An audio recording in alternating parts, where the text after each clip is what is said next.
Assalamualaikum warahmatullahi taala wabarakatuh. Pemirsa, untuk kali ini terima kasih banyak sudah berkunjung di channelnya Redenatur, channel kita semua, channel kita bersama.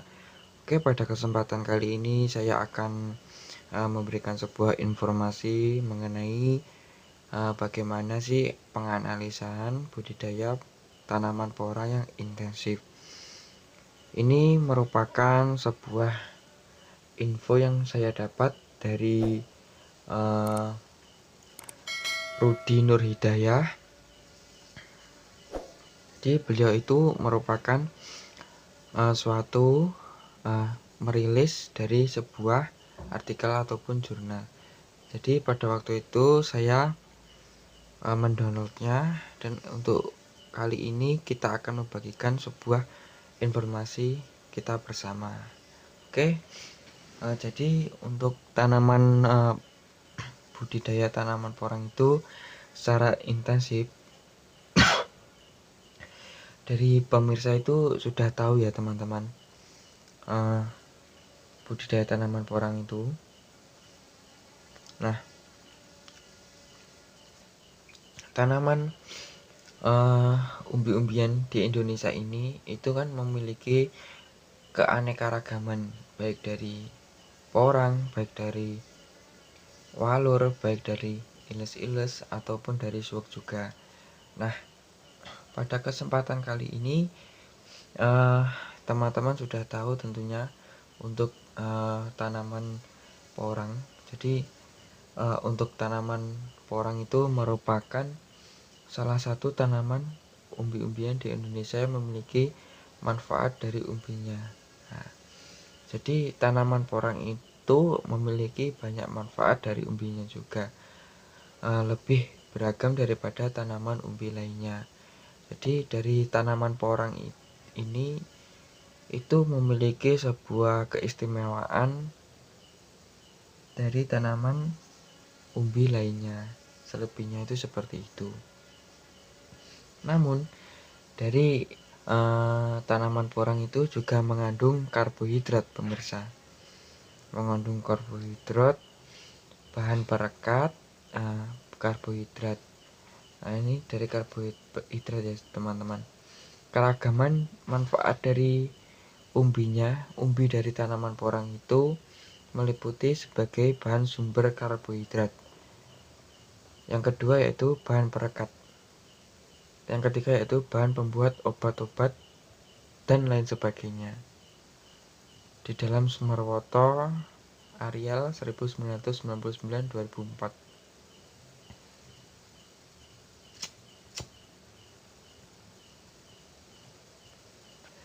Jadi tanaman porang itu mengandung karbohidrat yang penting, yaitu glukoman. Kandungan dari glukoman ini pada tanaman porang, pemirsa, paling tinggi dibandingkan dengan tanaman umbi lainnya, dalam kurung Otsuki, Rossmann, dan Rusli. Dan juga merupakan satu-satunya sumber glukoman, bukan pohon yang cukup tinggi. Adanya glukoman membuat tanaman porang tidak hanya sebagai bahan pangan. Jadi tanaman porang ini tidak sebagai bahan pangan juga, teman-teman. Jadi bisa kita gunakan untuk membentuk gel kestabilan pengental dan penyerap air yang baik.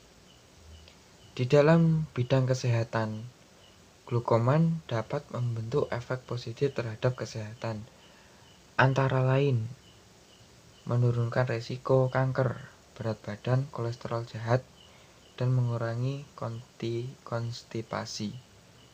Keberagaman manfaat dari umbi tanaman porang ini, pemirsa, menyebabkan nilai jual umbi yang relatif tinggi. Mengapa porang itu bisa memiliki nilai jual yang cukup tinggi? Ini kita perlu analisa juga, pemirsa. Karena di dalam umbi porang itu juga memiliki banyak manfaat dan banyak khasiatnya juga.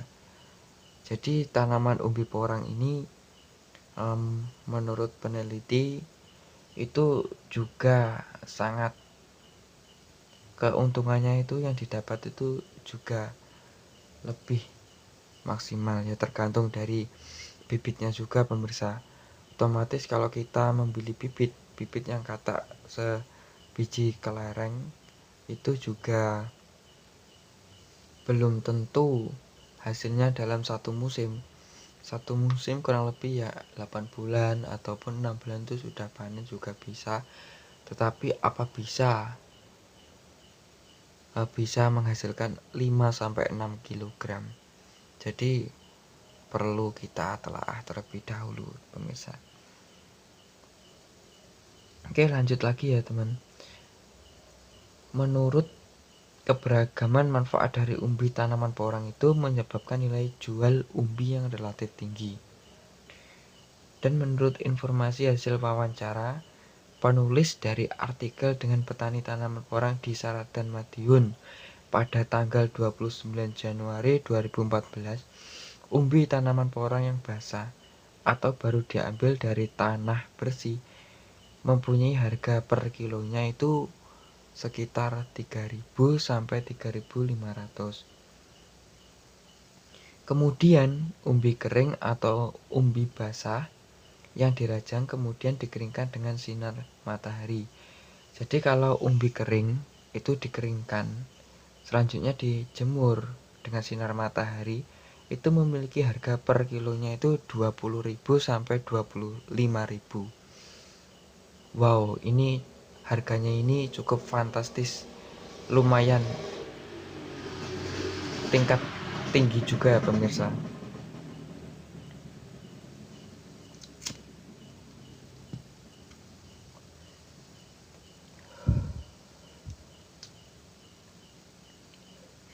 Jadi tanaman porang mempunyai potensi untuk dikembangkan di Indonesia.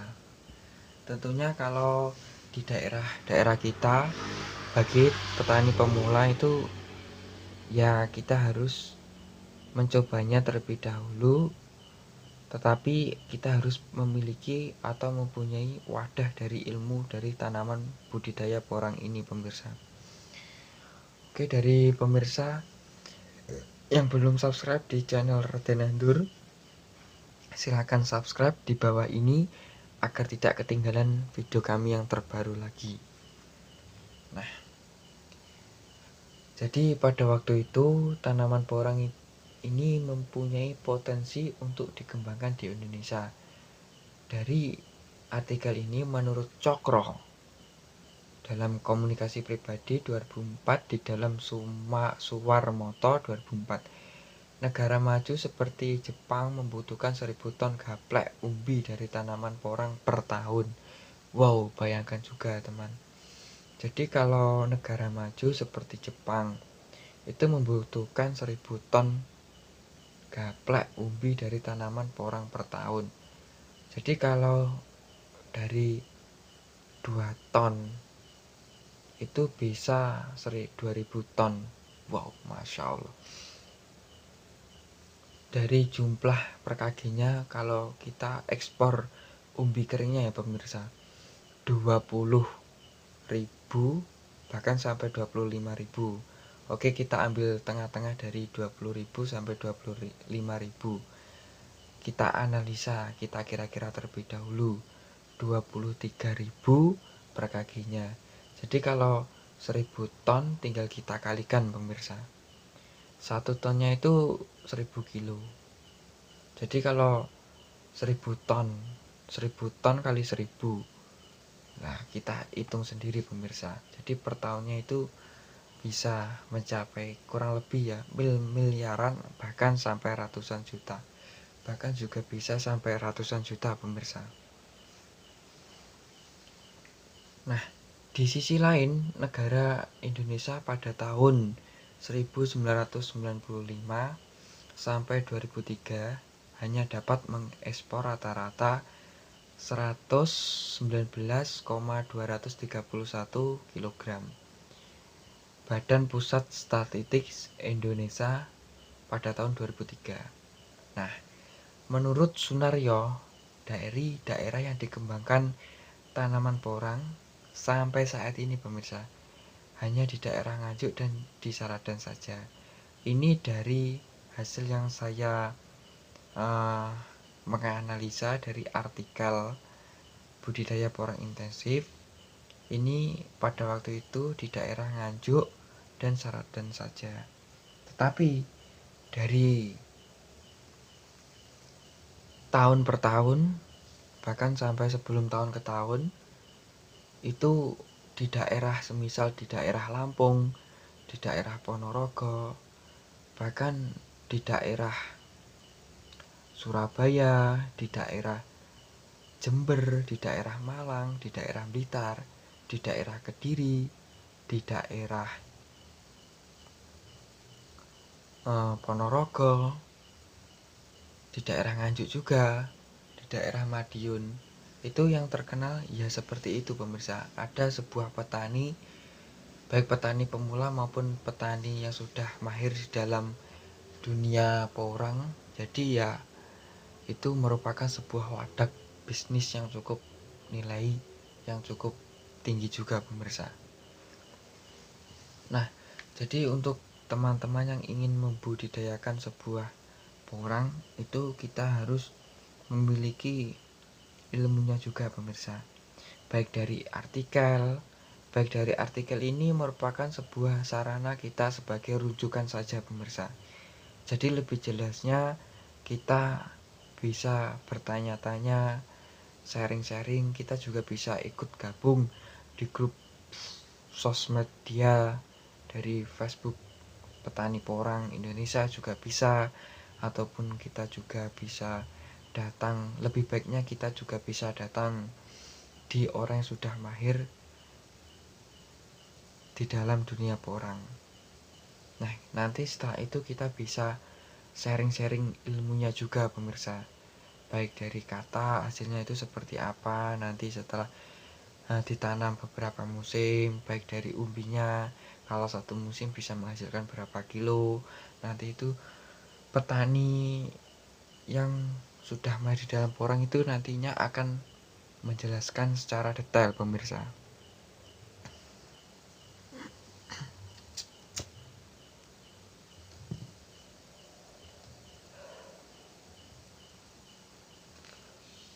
Nah, jadi pada waktu itu sumber rujukan dari menurut Sunaryo, hal tersebut mengakibatkan budidaya tanaman porang itu bisa dikembangkan. Jadi bisa dikembangkan ke daerah lain dan berpotensi menghasilkan pendapatan petani yang besar dan dari umbi tanaman porang. Nah, tanaman porang ya seperti itu pemirsa. Sudah tahu teman-teman. Jadi ketika tanaman porang itu merupakan tanaman umbi-umbian ya pemirsa. Tanaman porang ini mempunyai dua siklus, hidup dan masa dorman. Jadi dua siklus hidup tanaman porang yaitu siklus vegetatif dan siklus generatif. Ini pemirsa tentunya sudah tahu ya mengenai siklus vegetatif maupun siklus generatif.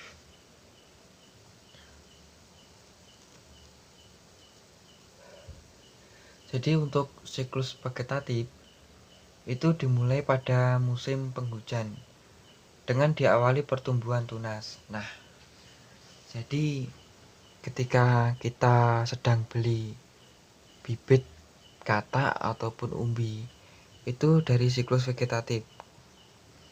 Jika kita lihat dari siklus vegetatif pada waktu musim hujan sebelum kita tanam itu sudah muncul pertumbuhan tunasnya dari bibit itu pemirsa. Kemudian setelah kita tanam maka jarak beberapa minggu kemudian tumbuh akar pada tunas di atas umbi. Nah, ini di bawah umbi maksudnya. Diikuti batang semu dan daun.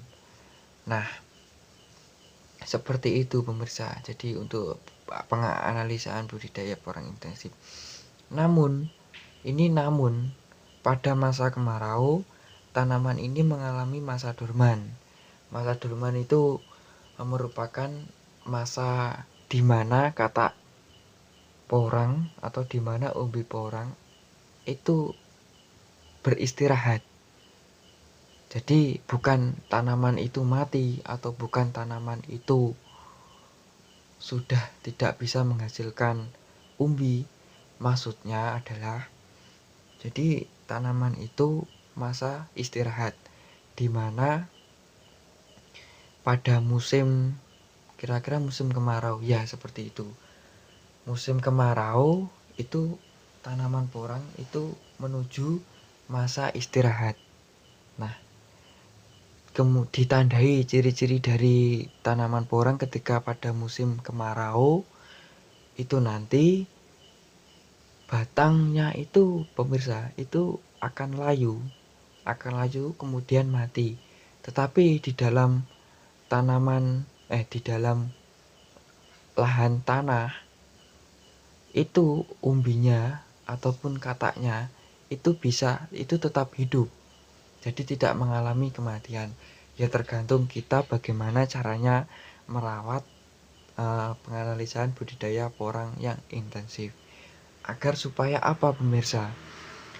Agar supaya hasil yang didapatkan itu loh biar lebih maksimal. Nah, dengan ditandai batang semu dan daunnya mengering selama 5-6 bulan. Di dalam 5-6 bulan itu batang dari tanaman porang itu akan mati, tetapi umbinya itu tetap hidup, bahkan sampai kataknya juga. Nah, pada musim kedua, jika musim hujan tiba berikutnya, maka tanaman porang yang tadi mengalami masa vegetatif dan masa dorman akan memasuki siklus vegetatif dan siklus generatif. Apabila memasuki siklus vegetatif, tanaman porang akan tumbuh batang dan daunnya. Tetapi jika mengalami siklus generatif, dari umbinya akan keluar bunga dan tidak terdapat daun. Bunga tersusun dari bunga-bunga menghasilkan buah dan biji. Ini biji dari porang. Wow, ini kalau kita rawat juga dari biji bunganya itu kalau di daerah saya ini 1 kilo ya teman-teman. Pada masa musimnya itu seharga 1.100.000. Bayangkan teman-teman, dengan isi kurang lebih 6.500 biji. Dengan kondisi yang cukup relatif bagus karena sudah proses pengeringan dari belahan biji tadi pemirsa. Nanti akan ketika tanaman porang saya akan berbentuk bunganya, nanti akan saya videokan dan akan saya beri contoh bagaimana caranya mengupas kulit dari biji bunganya. Setelah itu nanti akan saya cuci. Setelah itu kita keringkan, lalu kita simpan dan lalu kita jual. Nah, di dalam biji ini itu biasanya para pedagang porang, para penjual porang ataupun para petani porang ini bisa untung lebih 2 kali lipatnya pemirsa. Ini cukup nilai yang cukup fantastis juga pemirsa. Oke, jangan lupa subscribe, like, comment, and share. Bagi teman-teman yang belum subscribe, silakan subscribe karena subscribe itu gratis dan tidak dipungut biaya apapun. Nah, ketika selanjutnya pemirsa ya, menurut informasi hasil wawancara penulis dengan petani tanaman porang di Saradan Madiun ini pada tanggal 29 Januari 2014, tanaman porang dalam satu siklus vegetatif dapat menghasilkan bubil atau katak. Bisa menghasilkan bubil ataupun katak. Nah, Selanjutnya, bubil itu terletak pada sela-sela daun dan pada rantinya juga. Ketika waktu bubil akan terlepas dari tanaman porang, ketika tanaman porang mengalami masa dorman, maka otomatis bubil atau katak itu akan copot dari tangkainya tadi, dari batangnya tadi. Nah, bubil tersebut berjumlah banyak dan jatuh ke tanah. Apabila dilakukan penanaman, maka akan tumbuh tanaman porang yang tiap tahun semakin banyak dan meningkat dalam satu lahan. Wow, ini cukup fantastis juga pemirsa.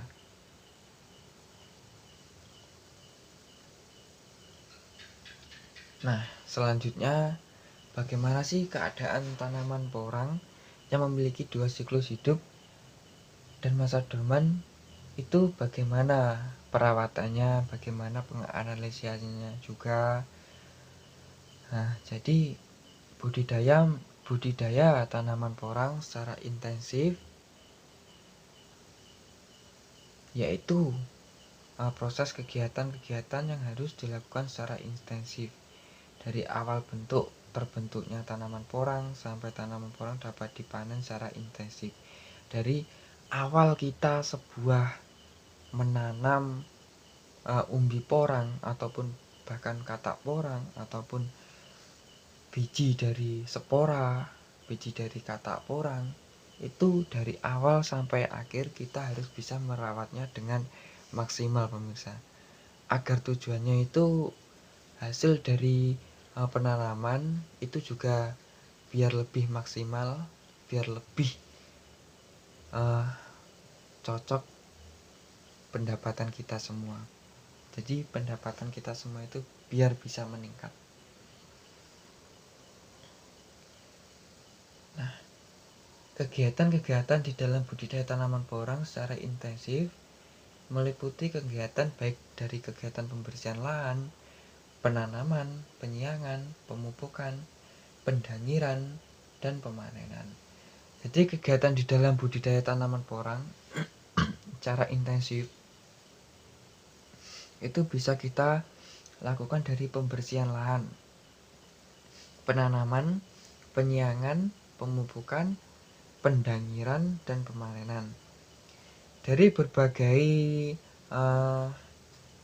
kegiatan meliputi pembersihan lahan, jika ada gulma seperti rumput yang mengganggu, itu harus kita bersihkan. Dan untuk penanamannya baik harus kita beri jarak. Untuk kataknya nanti akan saya buatkan video juga pemirsa. Dari katak, dari umbi maupun dalam penanaman dalam polybag itu nanti akan saya gunakan video tutorialnya maupun motivasinya juga. Di dalam kegiatan penanaman selanjutnya penyiangan. Nah, ini penyiangan ini apa ya pemirsa, saya belum tahu. Nah, kalau untuk perawatan itu bisa kita gunakan pupuk kandang, pupuk kohe, yang pupuk kambing ataupun pupuk ayam ataupun pupuk kotoran manusia, tapi harus kita fermentasikan terlebih dahulu. Selanjutnya pendangiran. Nah, dalam proses pendangiran ini ketika kondisi lahan kita itu sudah tidak stabil dengan keadaan tanaman porang, maka otomatis ketika di dalam musim hujan otomatis ya seperti itu ya pemirsa, akan mengakibatkan lahannya itu tidak stabil imbang. Nah, setelah itu harus kita persiapkan pendangirannya juga. Jadi agar supaya turun hujan itu tidak mengganggu dari umbi porang. Jadi harus ada galengan dari airnya. Nah, berbagai dari kegiatan di dalam budidaya tanaman porang secara intensif juga harus memperhatikan waktu yang tepat dalam melakukan kegiatan tersebut. Jadi agar hasilnya itu bisa lebih maksimal, itu harus kita gunakan planning dari awal sampai akhir. Harus kita rawat juga pemirsa. Sebelum pembaca melaksanakan kegiatannya sesuai dengan waktu di dalam budidaya secara intensif, pembaca harus memperhatikan dua komponen penting di dalam pada tanaman porang. Dua komponen tersebut adalah bahan tanaman. Bahan tanaman porang itu bisa kita peroleh dari bubil, katak, ataupun umbi, ataupun biji. Jadi ketika kita maupun ingin menanam, kita juga bisa menggunakan katak, juga bisa menggunakan umbi, juga bisa menggunakan biji dari bunganya tadi.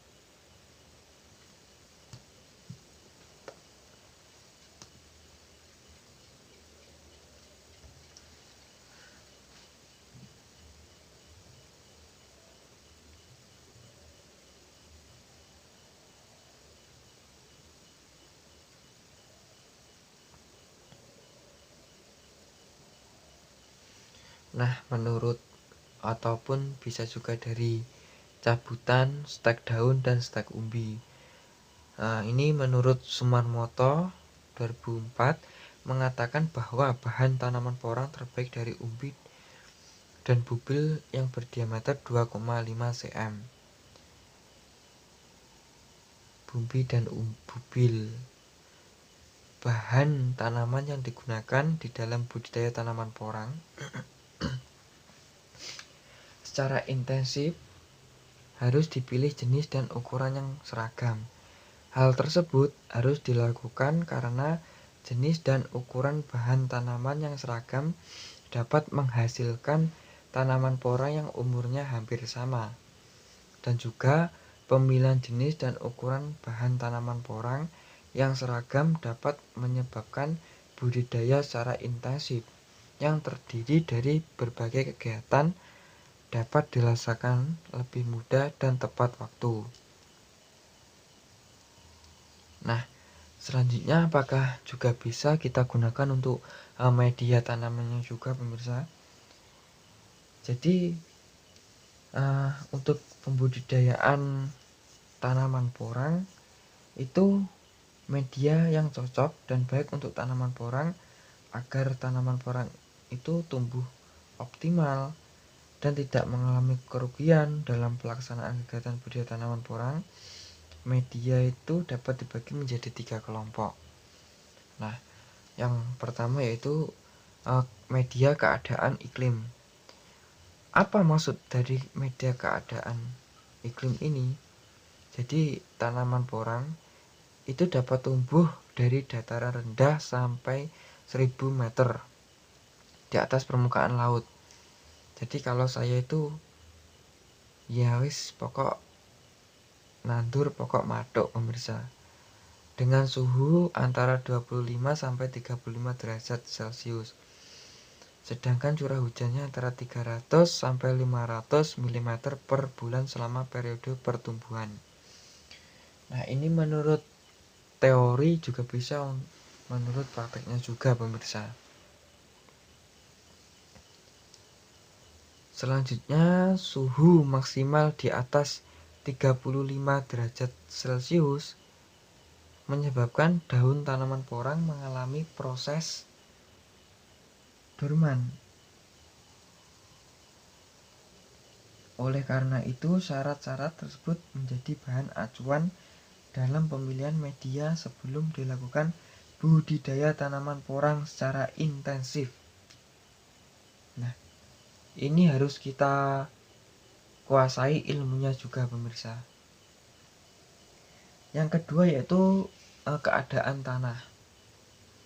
Keadaan tanah, tanaman porang dapat tumbuh pada media tanah bertekstur ringan yaitu pada kondisi lempung berpasir, struktur gembur dan kaya unsur hara. drainase baik, kandungan bahan organik tanah, dan kisaran pH tanah itu 6-7,5.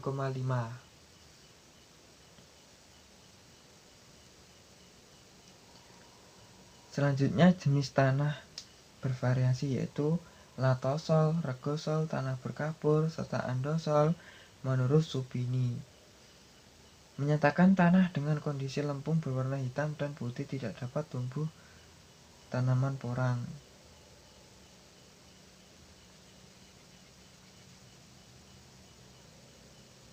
Nah, ini saya belum bisa menelaah dari tanah dengan kondisi lempung berwarna hitam dan putih tidak dapat tumbuh tanaman porang. Jadi harus kita sesuaikan dengan keadaan di sekitar kita, teman-teman. Selanjutnya yaitu media keadaan lingkungan. Nah, jadi tanaman porang itu bisa juga tumbuh di bawah naungan pohon. Pada dasarnya tanaman porang itu merupakan tanaman tumbuhan liar. Tetapi hasil dari olahan para petani itu sangat simpel sekali dan sangat bervariasi juga, maupun sangat pintar dalam membudidayakan tanaman porang, sehingga tanaman porang ini bisa kita budidayakan dan hasilnya itu maksimal juga, pemirsa. Nah, mengapa tanaman porang itu dapat hidup pada berbagai jenis tegakan seperti pohon jati, pohon mauni, sono keliling, trembesi, dan lain-lain. Di lain pihak, pada peneliti Suwarmoto itu menyatakan bahwasanya tegakan sengon mengakibatkan ulat memakan daun sengon.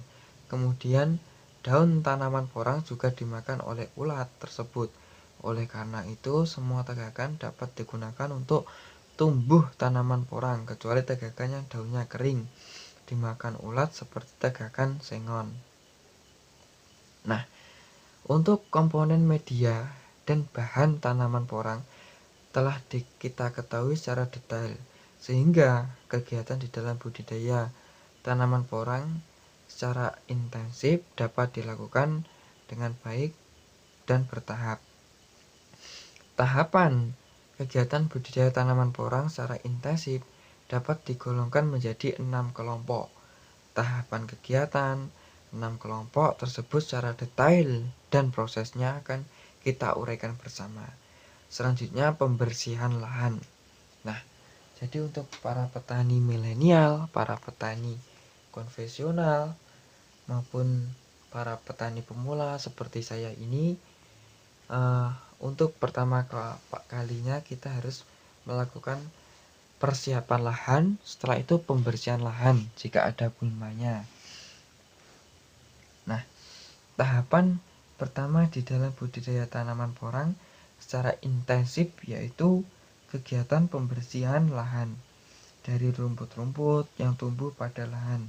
Tujuan dari pembersihan adalah lahan menjadi bersih dari rumput-rumput yang tumbuh di lahan, sehingga lahannya dapat ditanami bahan tanaman porang. Sebelum kita melakukan kegiatan pembersihan lahan dari rumput, kita harus memperhatikan waktu penanaman dari bahan tanaman porang. Misalnya bahan sambutan tanaman porang hanya dapat ditanam musim hujan, maka pembersihan lahan dilakukan pada musim penghujan. Pembersihan lahan dilakukan dengan 2 cara, yaitu pembersihan dengan manual. Pembersihan dengan manual ini kegiatan itu merupakan kegiatan membersihkan rumput dengan memakai alat dan tenaga seperti mencabuti rumput dengan tangan, dengan cangkul, dengan arit, dan lain sebagainya. Proses pembersihan rumput dengan manual harus dilakukan sampai akar rumput mati atau tercabut. Setelah itu rumput dikumpulkan menjadi satu dan dikubur di dalam tanah agar rumput membusuk dan menjadi pupuk untuk tanaman porang yang akan ditanam di lahan.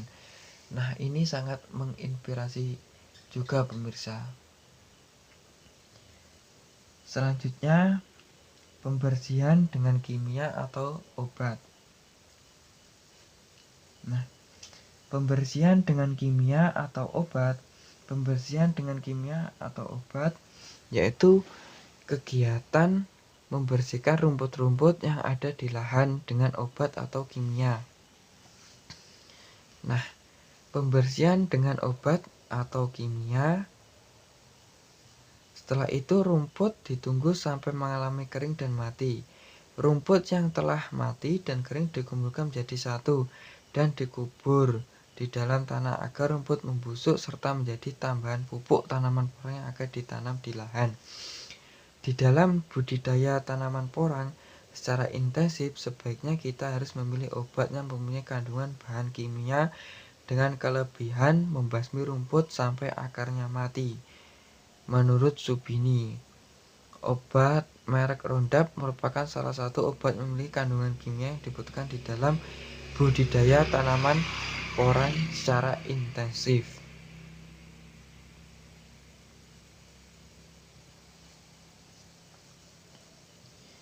Nah, untuk proses penanaman, tahapan kedua adalah kegiatan penanaman bahan tanaman porang. Kegiatan penanaman harus memperhatikan beberapa waktu secara bertahap.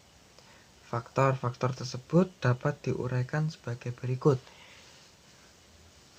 Waktu menanam. Bahan tanaman mempunyai waktu tanaman berbeda antara satu dengan yang lain. Bahan tanaman dari umbi ataupun dari bubil yang berukuran 2,5 cm. Nah, sebaiknya langsung ditanam pada musim kemarau dan tidak perlu dipersemaikan terlebih dahulu.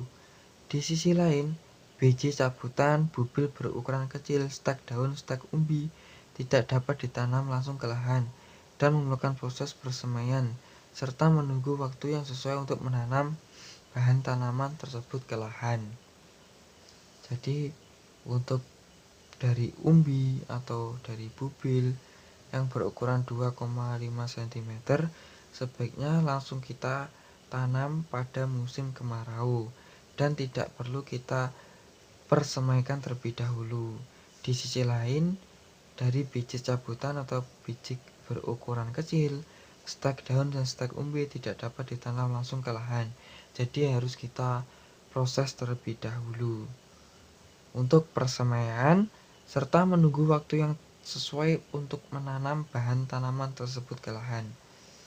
Waktu musim penghujan adalah waktu yang sesuai untuk menanam cabutan atau biji atau stek daun atau stek umbi. Setelah dilakukan persemaian, oleh karena itu budidaya tanaman porang yang intensif harus dilakukan dengan cara menanam bahan tanaman yang jenis, ukuran sama dan waktunya sesuai dengan bahan tanaman. Jadi ini harus kita sesuaikan dengan sesuai bibit yang kita dapat juga dan kita sesuaikan dengan lahan yang kita dapatkan juga pemirsa.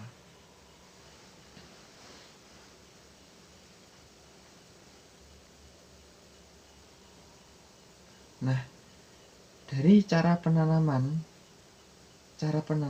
dapat kita lakukan dengan berbagai cara pada setiap bahan tanaman yang kita gunakan.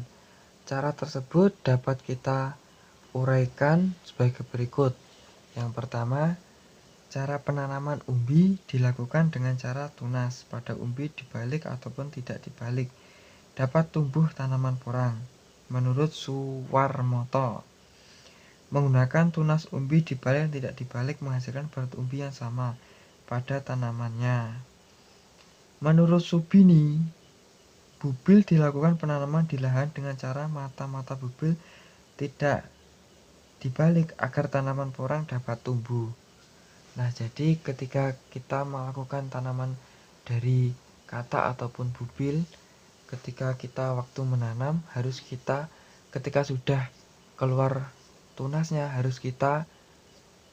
tunasnya itu harus kita sesuaikan di lahan, harus kita tanam tunasnya itu di atas. Jadi tidak perlu kita balik lagi pemirsa. Oke, bagi teman-teman yang belum subscribe, silakan subscribe karena subscribe itu gratis.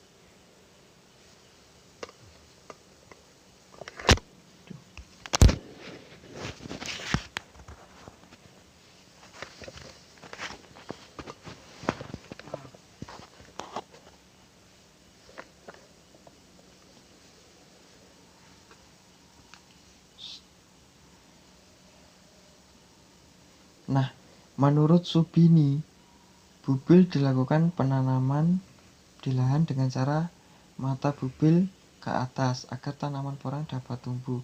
Jadi tidak dibalik pemirsa. Menurut Sumarmoto, cara penanaman biji stek daun dan stek umbi harus disemaikan terlebih dahulu agar terbentuk tanaman porang yang siap dipindahkan ke lahan. Tanaman porang dari biji, stek, daun, dan stek umbi yang siap untuk ditanam ke lahan biasanya dinamakan dengan cabutan tanaman porang cabutan. Tanaman porang ini dilakukan dengan cara penanaman memasukkan akarnya secara utuh ke dalam lubang tanaman, kemudian kita menutup lubang tersebut dengan tanah. Cabutan tanaman porang harus memperhatikan keutuhan akar dalam memindahkan dan menanamnya ke lahan. Nah,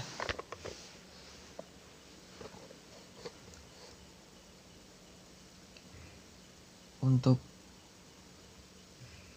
setelah kita mengetahui waktu menanaman dan cara penanaman yang sesuai dengan bahan tanaman, selanjutnya kita lanjut ke lubang atau kedalaman tanah. Nah, ketika kita lakukan tanaman porang, kita harus membuat lubang atau kedalaman tanah untuk bahan tanaman yang akan kita tanam. Lubang atau kedalaman belum ditemukan berbagai citasi dan referensi. Nah, ini menurut informasi hasil wawancara penulis dengan petani tanaman porang di Seratan Madiun, Jawa Timur pada tanggal 29 Januari 2014 untuk mendapatkan lubang atau kedalaman tanah yang baik adalah sesuai dengan ukuran bubil dan umbi yang digunakan. Untuk tanaman porang, selain itu, cabutan tanaman porang yang berasal dari biji, stek daun, stek umbi ditanam pada lahan dengan kedalaman tanah menutupi akarnya. Nah, selanjutnya untuk jarak tanam. Jarak tanam merupakan tahap akhir dalam kegiatan penanaman. Nah, setelah waktu tanam, lubang tanam dan cara penanaman terpenuhi, jarak tanam yaitu jarak antara satu lubang tanam yang satu dengan lubang yang lainnya. Di dalam budidaya tanaman porang secara intensif, jarak tanam harus diatur agar kegiatan-kegiatan tanam porang itu berjalan efektif dan efisien. Menurut Jensen mengatakan bahwa jarak tanaman porang tergantung bahan tanam. Selanjutnya, bubil menggunakan jarak tanam optimal 30-70 cm dan umbi menggunakan jarak tanam optimum 35-90 cm. Sedangkan biji stek daun umbi sebelum ditemukan pustaka tentang jarak tanaman yang ideal di lapangan. Selain itu, informasi hasil wawancara penulis dengan petani tanaman porang di Seratan Madiun pada tanggal 29 Januari 2014 untuk bahan tanaman dari biji, stek daun, stek umbi tidak digunakan dalam penanaman di lahan dan cenderung dibuang karena waktu tumbuh besar lebih lama dibandingkan bahan tanaman porang dari bubil atau umbi. Oleh karena itu, di lapangan tidak ditemukan jarak tanam ideal Untuk biji stek daun stek umbi dengan keadaan tanaman porang yang menghasilkan kata atau bubil, maka budidaya tanaman porang secara intensif dapat menggunakan jarak tanam awal, dapat dirubah dan tidak dirubah. Perubahan jarak tanam awal dimaksudkan agar kegiatan budidaya dapat berjalan lebih efektif.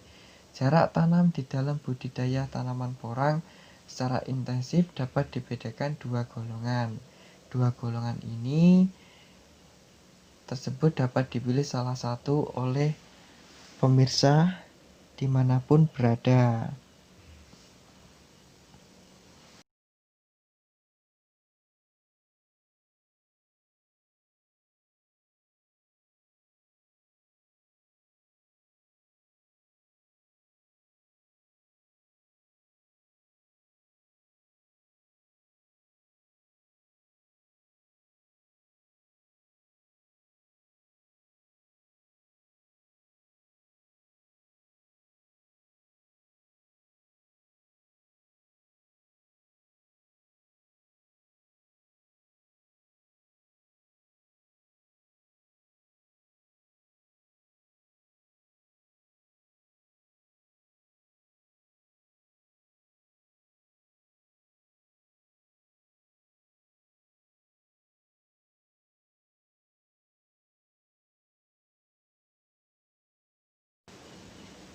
Selanjutnya, jarak tanam awal diperlebar dari jarak tanaman optimum.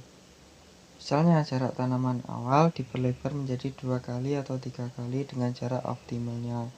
Misalnya untuk jarak tanam awal bubil dirubah menjadi 70 sampai 140 cm atau umbi dengan jarak tanam awal 70 sampai 180. Dari perubahan jarak tanam awal dimasukkan untuk penanaman bubil yang jatuh dengan ukuran paling besar dari satu tanaman porang pada musim dorman pertama kali. Ukuran bubil yang besar ditanam berdampingan dengan tanaman porang pertama kali dengan jarak optimum tanaman porang. Bubil yang ukuran kecil atau sisa bubil diambil dan tidak ditanam pada lahan tersebut. Fungsi perubahan jarak tanam awal pada tanaman porang agar permudahan tanaman porang tetap terjaga dan setelah 3 tahun akan melakukan kegiatan panen tiap tahunnya. Selain itu, umbi atau bubil yang digunakan pertama kali tidak banyak dan tidak membutuhkan biaya dengan jumlah banyak untuk membeli umbi dan bubil. Di lain pihak, perubahan jarak tanam awal mengakibatkan panen pertama kali dari umbi tanaman porang.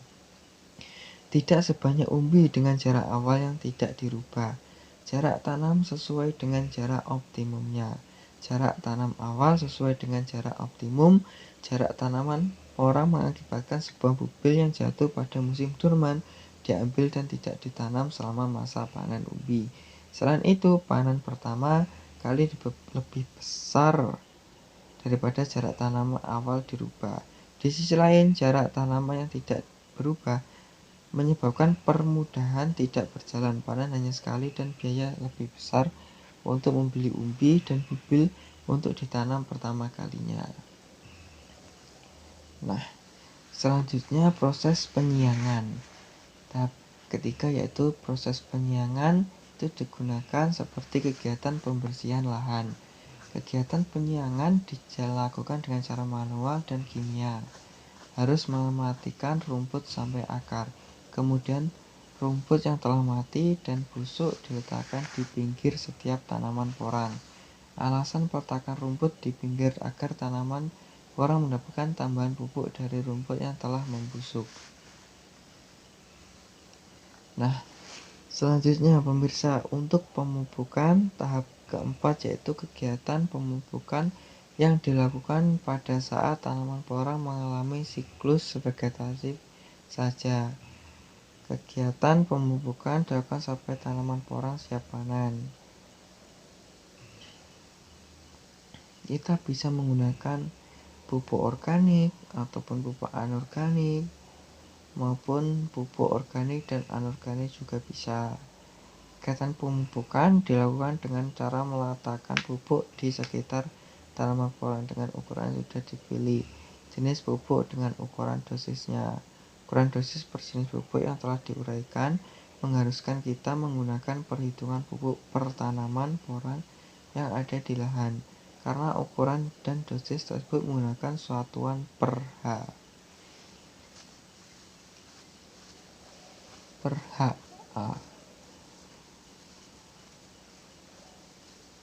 Selanjutnya proses pendangiran. Kegiatan kelima adalah kegiatan pendangiran dengan cara membalikan dan memupukkan tanah pada sekitar tanaman porang. Tujuan dari pendangiran yaitu menggumburkan tanah di sekitar tanaman dalam upaya memperbaiki sifat fisik tanah dan memacu pertumbuhan tanaman porang. Apabila pertumbuhan tanaman porang terpacu, maka umbi yang dihasilkan akan lebih berat, jadi bobotnya itu bisa lebih maksimal lagi.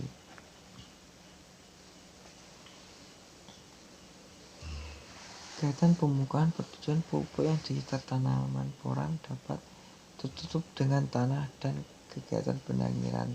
Pupuk yang tertutup dengan tanah mengakibatkan pupuk dapat terserap oleh tanaman porang dan pupuk tidak tergerus hilang oleh angin.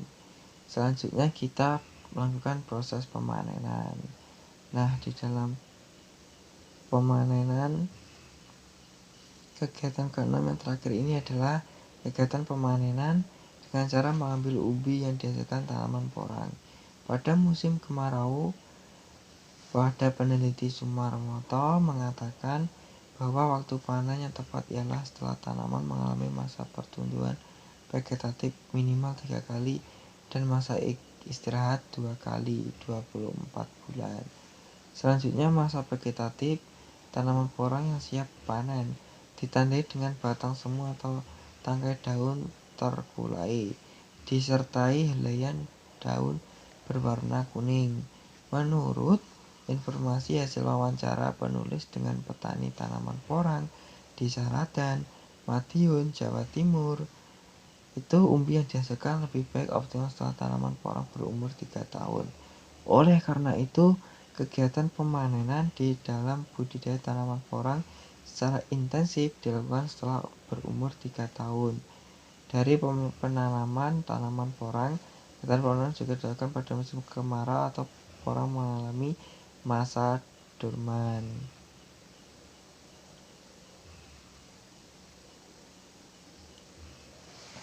Nah, selanjutnya ini adalah sedikit video cuplikan. Di video kali ini pemirsa agar bisa terinspirasi oleh para petani porang di seluruh persada Nusantara.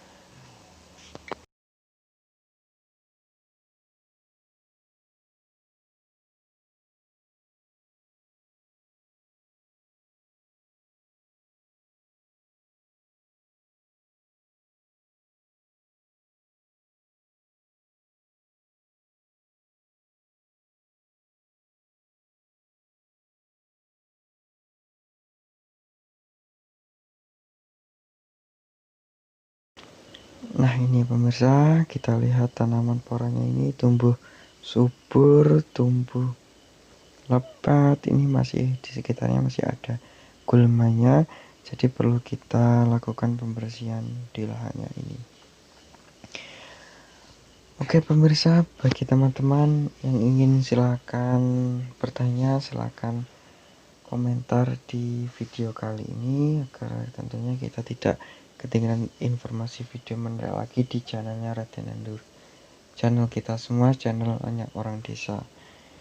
Jadi apabila saya ada tutur kata dari pembuatan video ataupun dari tutur kata dari ucapan maupun perbuatan, saya minta maaf sebesar-besarnya. Untuk teman-teman yang belum subscribe, silahkan subscribe agar kita tidak ketinggalan video kami yang terbaru lagi.